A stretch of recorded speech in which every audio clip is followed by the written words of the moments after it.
Dr. On Akbar Ali menjelaskan kebanyakan pesakit jantung masih boleh minum 1 hingga 3 cawan kopi sehari.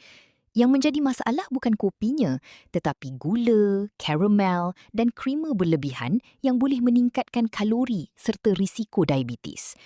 Bagi individu yang sensitif kepada kafein dan mudah berdebar, kopi tanpa kafein atau decaf adalah pilihan yang lebih sesuai. Ada soalan yang paling kerap saya dapat daripada pesakit saya. Doktor, boleh ke minum air kopi kalau ada masalah jantung? Jawapan sebenarnya boleh.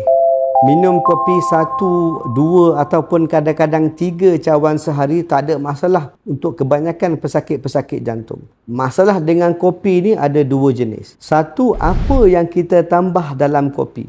Banyak orang minum air kopi, tambah air gula, tambah karamel, tambah macam-macam krim, menyebabkan naik kadar gula dan naik kalori yang kita minum masuk kopi itu. Yang tu masalah pertama. Bukan kopi itu sendiri, tapi gula dan susu-susu yang tak sihat, sirap-sirap yang kita tambah dalam kopi yang menyebabkan naik kadar gula, menyebabkan metabolic syndrome dan lagi teruk kencing manis. Itu masalah pertama.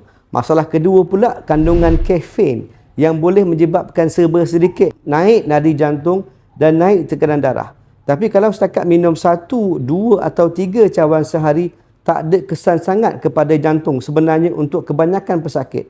Ada setengah-setengah pesakit sangat sensitif kepada kafein, terpaksa minum decaf sebab dia minum kopi sikit je rasa jantung debar-debar, palpitation atau rentak jantung yang tak normal. Jarang berlaku. Kalau engkau jenis orang tak boleh tahan minum kafein, kena elakkan. Kalau orang tu dah biasa minum kafein, kena serangan jantung, lepas tu nak sambung minum kopi, kebanyakan masa tak ada masalah.